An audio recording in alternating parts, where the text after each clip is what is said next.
നമുക്ക് C A ഫൗണ്ടേഷനിൽ paper 3 എന്ന സബ്ജക്റ്റിൽ കുറേ മിസ്റ്റേക്ക് ഒക്കെ വരാൻ ചാൻസ് ഉണ്ട് കേട്ടോ. പ്രീവിയസിൽ കുറേ പിള്ളേർ കാണിക്കുന്ന സ്റ്റുഡൻസ് കാണിക്കുന്ന മിസ്റ്റേക്സ് ഒക്കെയാണ്. സോ ഈ മിസ്റ്റേക്ക് നമ്മൾ റെക്ടിഫൈ ചെയ്ത് മുന്നോട്ട് പോയി കഴിഞ്ഞാൽ നമുക്കിതെല്ലാം സോൾവ് ചെയ്യാൻ പറ്റും. സോ നമ്മൾ എന്ത് ചെയ്യണം, ഓർമ്മ വെക്കേണ്ട അല്ലെങ്കിൽ മറക്കാൻ പാടില്ലാത്ത പേപ്പറിൻ്റെ 3യുടെ എക്സാം, പേപ്പർ 3 അല്ല പേപ്പർ 4 നമുക്ക് കൂട്ടാം. ആ ഒരു എക്സാം കഴിയുന്നവരെ മെമ്മറിയിൽ ഇരിക്കേണ്ട കാര്യമാണ്. സോ നമ്മുടെ ജീവിതത്തിലേക്ക് പേപ്പർ 3 എന്ന സബ്ജക്റ്റിലേക്ക് വെളിച്ചം പകരാൻ സഹായിക്കുന്ന തരത്തിലൊരു വീഡിയോ ആയിരിക്കും ഇതെന്ന് പറയുന്നത് കേട്ടോ. സോ കുറേ എക്സ്പീരിയൻസിൽ നിന്നൊക്കെ കുറേ സ്റ്റുഡൻസ് എക്സ്പീരിയൻസ് നിന്നൊക്കെ നമുക്ക് കിട്ടിയ അറിവുകളൊക്കെയാണ് കൂടുതലും നമ്മൾ ഈ ഒരു വീഡിയോയിലേക്ക് വേണ്ടി പ്രിപ്പയർ ചെയ്യണം കേട്ടോ. ഒന്നാമത്തെ മേജർ ഇഷ്യൂ എന്ന് പറയുന്നത് മിസ്ഇൻറ്റർപ്രറ്റിംഗ് ദ ക്വസ്റ്റ്യൻ നമ്മൾ എന്ത് ചെയ്യണം, തെറ്റായിട്ട് രീതിയിൽ ഇൻ്റർപ്രറ്റ് ചെയ്യുന്നു.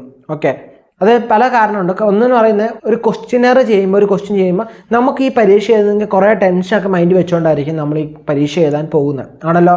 സോ ആ ടെൻഷൻ, ആദ്യത്തെ ഒരു ക്വസ്റ്റ്യൻ നമുക്ക് ടഫായി തോന്നി. സോ സെക്കൻഡ് ക്വസ്റ്റ്യൻ ഈസി ആണെങ്കിൽ പോലും ചിലപ്പോൾ ആ ക്വസ്റ്റ്യൻ നമുക്ക് വായിച്ച് മനസ്സിലാക്കി എടുത്ത രീതി തെറ്റായിരിക്കാം. ഓക്കെ, ഇതൊക്കെ കൂടുതൽ അഫക്റ്റ് ചെയ്യുന്ന ലോജിക്കൽ ലിസണിങ്ങിൻ്റെ അകത്ത് ബ്ലഡ് റിലേഷൻ ഏരിയയിലൊക്കെ കുറേ അഫക്റ്റ് ചെയ്യുകയാണ്. നമുക്ക് കൃത്യമായിട്ട് ബ്രെയിൻ വർക്ക് ചെയ്യുന്നില്ല. അതുപോലെ ഡയറക്ഷൻ്റെ അകത്ത് നമുക്ക് വർക്ക് ചെയ്തില്ല. അതുപോലെ തന്നെ പ്രോബ്ലംസിലായാലും യൂണിറ്റിലായാലും നമുക്ക് ചിലപ്പോൾ യൂണിറ്റ് ശ്രദ്ധിക്കില്ല. ചിലത് കിലോമീറ്റർ, ചില മീറ്റർ ആയിരിക്കും. സോ മീറ്ററേക്ക് കിലോമീറ്ററെ കൺവേർട്ട് ചെയ്ത് ചെയ്യേണ്ടി വരും. സോ അങ്ങനെയുള്ള കാര്യങ്ങൾ ക്വസ്റ്റ്യനിൽ ഉണ്ടാകുന്ന ഇൻ്റർപ്രറ്റിങ്ങിൽ ഉണ്ടാകുന്ന മിസ്റ്റേക്ക് അല്ലേ, മിസ്ഇൻറ്റർപ്രറ്റിങ്. ആ ഒരു കാരണം നമുക്ക് എന്ത് ചെയ്യാം, മാർക്ക് കളയാൻ സാധ്യത. നമുക്കറിയാം MCQ ടൈപ്പാണ്. സോ അതിൽ നെഗറ്റീവ് മാർക്ക് ഉണ്ട്. ഓക്കെ, ആ കാര്യം മനസ്സിൽ വെക്കുക കേട്ടോ. അടുത്ത രണ്ടാമത്തെ എന്ന് പറയുന്നത് നമ്മൾ നമ്മുടെ ഫോർമുലാസ് മറക്കുന്നു. നമ്മൾ 4 പഠിച്ച ഫോർമുലാസാണ്. നമ്മൾ കുറേ ക്വസ്റ്റ്യൻസ് ചെയ്തിട്ടുണ്ട് അല്ലേ. നമ്മുടെ ക്ലാസ്സിന് നമ്മൾ ക്വസ്റ്റ്യൻ ഫോക്കസിന് കൂടുതൽ എന്ത് ചെയ്തിട്ടുണ്ട്, കൺസെപ്റ്റ് നല്ല രീതിയിൽ മനസ്സിലാക്കി തരാൻ ശ്രമിച്ചിട്ടുണ്ട് അല്ലേ. സോ ആ കൺസെപ്റ്റ് മനസ്സിലാക്കി ആ ഫോർമുലാസ് എന്ത് ചെയ്യുക, അപ്ലൈ ചെയ്യാൻ നോക്കുക. ഓക്കെ, കാണാപ്പാടം മണപ്പാടം ഒരു ഫോർമുലയും പഠിക്കേണ്ട ആവശ്യമില്ല. ഓക്കെ, മാത്സ് എന്ന് പറയുന്ന ഈസിയസ്റ്റ് സബ്ജക്റ്റാണ്. എന്നെ സംബന്ധിച്ചോളം ഞാൻ കണ്ടതിൽ ഏറ്റവും എളുപ്പമുള്ള സബ്ജക്റ്റ് ഏതാണെന്ന് ചോദിച്ചു കഴിഞ്ഞാൽ മാത്സ് ആയിരിക്കും, മാത്തമാറ്റിക്സ് ആയിരിക്കും. അതും ഇതുവരെ എനിക്ക് അങ്ങനെയാണ്. ഇനി അങ്ങോട്ട് എങ്ങനെയാണ് അറിയത്തില്ല. സോ ഇതുവരെ എനിക്ക് അങ്ങനെ സംഭവിച്ചിട്ടുള്ളൂ. മാത്സ് ആണ് ഏറ്റവും ഈസിയസ്റ്റ് സബ്ജക്റ്റ്.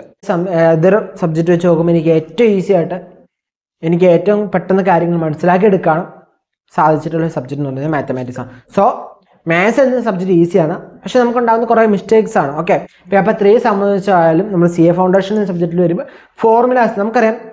ഈ ഒരു നോടി ആണെങ്കിൽ നമുക്ക് എന്തിനാ ആ ഫോർമുല നമ്മുടെ മൈൻഡിൽ കയറി വരണം അല്ലേ. എന്നാൽ നമുക്കറിയാം നമ്മുടെ ടൈം എന്ന് പറയുന്നത് ഒരു 1.2 മിനിറ്റ് ഒക്കെ വെച്ചാൽ നമുക്കൊരു ക്വസ്റ്റ്യൻസ് വരുള്ളൂ. സോ ആ മിനിറ്റിനുള്ളിൽ നമുക്ക് എന്ത് ചെയ്യണം, ഒരു ക്വസ്റ്റ്യൻ സോൾവ് ചെയ്യാൻ സാധിക്കണം. അത് എന്ത് ചെയ്യണം, ഫാസ്റ്റായിട്ട് നമുക്ക് ഫോർമുല മെമ്മറിയിലുണ്ടാകും. ഫാസ്റ്റ് മെമ്മറി ഫോർമുലയാണെങ്കിൽ നമുക്ക് എന്നുള്ള പ്രയോജനം, നമുക്ക് ഡയറക്റ്റ് കാൽക്കുലേറ്റ് പല കണക്ക് ചെയ്യാൻ സാധിക്കും. ഓക്കെ, അത് മാത്രമല്ല ചിലരുണ്ട് അറിയില്ല ഫോർമുല, പക്ഷെ ഈ തെറ്റായ ഫോർമുല, ഒരു ഫോർമുല ഇതായിരിക്കും എന്ന് വിചാരിച്ചൊരു ഫോർമുല അങ്ങനെ ഇടും. അവിടെ എന്ത് സംഭവിക്കും, നമ്മൾ റോങ് ആണ് അല്ലേ. നമുക്ക് വേണ്ട ഫോർമുലയെ മാറ്റി നിർത്തിക്കൊണ്ട് ആവശ്യമില്ലാത്തൊരു റോങ് ഫോർമുല ആയിട്ട് നമ്മൾ ക്വസ്റ്റ്യൻ തെറ്റിക്കും. നമുക്ക് ആൻസർ കിട്ടും, പക്ഷെ ആൻസർ നമ്മൾ അപ്ലൈ ചെയ്ത ഫോർമുല വർക്ക് ചെയ്യുള്ളൂ. പക്ഷെ ക്വസ്റ്റ്യന് വേണ്ട ഫോർമുല അല്ല, അതിന് ആൻസറിന് പറയുന്ന വേണ്ട ഫോർമുല വേറെ ആയിരിക്കും. ഓക്കെ, മൂന്നാമത്തെ മേജർ ഇഷ്യൂ എന്ന് പറയുന്നത് നമ്മൾ ലോജിക് ലിസണിങ് ഒക്കെ ചെയ്യുമ്പോൾ ചില സ്റ്റെപ്പ് നമ്മൾ അങ്ങ് വേണ്ടാന്ന് വെക്കും. സ്റ്റെപ്പുകളൊക്കെ വേണ്ട എന്ന് വെച്ച് നമ്മൾ അങ്ങ് എഴുതും. അതും ഒരു പ്രശ്നമാണ്. കാരണം ചില കാര്യങ്ങൾക്ക് സ്റ്റെപ്പ് ഇമ്പോർട്ടൻ്റ് ആണ്. ഓക്കെ, സോ ആ സ്റ്റെപ്പ് വേണ്ട കാര്യങ്ങൾ കൃത്യമായിട്ട് സ്റ്റെപ്പ് അപ്ലൈ ചെയ്ത് തന്നെ ചെയ്താലാണ് കൃത്യമായിട്ടുള്ള ആൻസറിലേക്ക് എത്തുള്ളൂ. സോ നമ്മുടെ ആ ഇഷ്ടത്തിന് വേണ്ടി സ്റ്റെപ്പ് റിമൂവ് ചെയ്യല്ല, ആവശ്യമില്ലാത്ത സ്റ്റെപ്പ് എവിടെ ഉണ്ടോ അവിടെ അത് റിമൂവ് ചെയ്യാം. അവിടെ കുറച്ച് ട്രിക്സ് ഒക്കെ യൂസ് ചെയ്യാൻ നമുക്ക് ചെയ്യാൻ സാധിക്കും കേട്ടോ. അതുപോലെ തന്നെ അടുത്തൊരു മേജർ ഇഷ്യൂ ആണ് ബിസിനസ് മാത്തമാറ്റിക്സ് അകത്ത് ഫേസ് ചെയ്യുന്നതാണ് കാൽക്കുലേഷനിൽ ഉണ്ടാകുന്ന മിസ്റ്റേക്ക്. അത് ചിലപ്പോൾ നമ്മുടെ സൈൻ ശ്രദ്ധിക്കാത്തതുണ്ടാകും. നമ്മൾ തന്നെ ഇത് വെച്ചേക്കും, നമ്മുടെ ഹാൻഡ് റൈറ്റിംഗ് കാരണം തന്നെയായിരിക്കും നമ്മൾ റഫായിട്ട് ചെയ്യുന്ന സ്ഥലത്ത് ഒരു രീതിയിൽ എഴുതും, എന്നിട്ട് ഇപ്പുറത്തേക്ക് ആൻസർ എന്ന ഭാഗത്തിലേക്ക് വരുമ്പോൾ കറപ്പിക്കുന്ന വേറെ ഓപ്ഷൻ ആയിരിക്കാം. ഓക്കെ, ഒരു ഇനി പ്ലസും മൈനസുള്ള ഓപ്ഷനിലുണ്ടെങ്കിൽ നമുക്ക് തന്നെ ഒരു കൺഫ്യൂഷൻ, ഇതിൽ പ്ലസ് ആണോ മൈനസ് ആണോ. സോ മിസ്കാൽക്കുലേഷൻ ഏറ്റവും കൂടുതൽ സംഭവിക്കാൻ സാധ്യതയുള്ളൊരു സബ്ജക്റ്റ് ബിസിനസ് മാത്തമാറ്റിക്സ് ആണ്.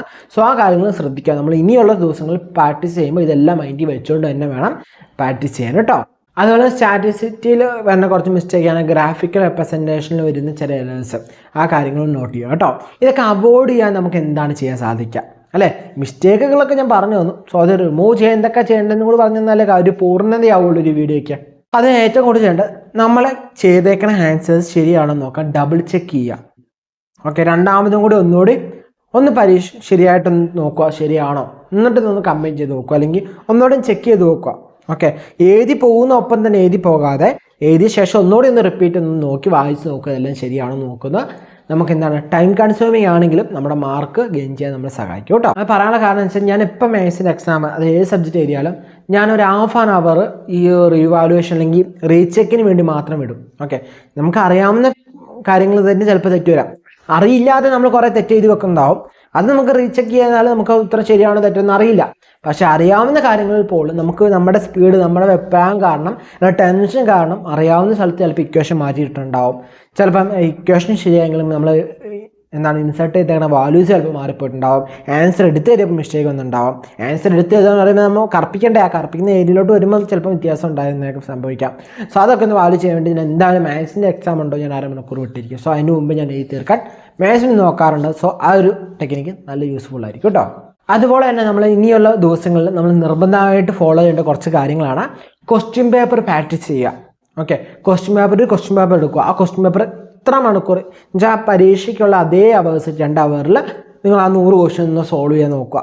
ഓക്കെ, അത് സോൾവ് ചെയ്യുമ്പോൾ നിങ്ങൾ എങ്ങനെയാണ് എക്സാം ഹാളിൽ നിൽക്കുന്നത് അതേ രീതിയിൽ തന്നെ ഇരുന്ന് അതേ ഒരു മൈൻഡ് സെറ്റ് ഇരുന്നുകൊണ്ട് തന്നെ പ്രിപ്പയർ ചെയ്യാം. ഓക്കെ, അത് പ്രിപ്പയർ ചെയ്യാൻ ഇച്ചിരി എളുപ്പം വെച്ചാൽ നമ്മൾ വീട്ടിൽ തന്നെ ചെയ്യാൻ എങ്ങനെയാണെന്ന് വെച്ചാൽ ഒരു റൂമിലേക്ക് തന്നെ കയറിയിട്ട് എന്ത് ചെയ്യുക, ഒരു റൂം തന്നെ എടുത്ത് നമ്മൾ എന്ത് ചെയ്യുക, ഇരുന്ന് എക്സാം ചെയ്ത് കറക്റ്റ് ടൈം ആകുമ്പോൾ നമ്മൾ എന്ത് ചെയ്യുക, പേരൻസിനോട് പറയുക ഇത്ര സമയം വന്ന് പേപ്പർ മേടിക്കുക. അല്ലെങ്കിൽ എന്ത് ചെയ്യുക, ഒരു അലാറം സെറ്റ് ചെയ്യുക. ആ റൂമിൽ മാറ്റി അലാറം സെറ്റ് ചെയ്ത് നോക്കാം. അലാറം അടിച്ചു അല്ലെങ്കിൽ നമ്മളെ വിളിച്ചു, അന്നേരം തന്നെ പേപ്പർ ഓഫ് ചെയ്യുക, കൊടുക്കുക.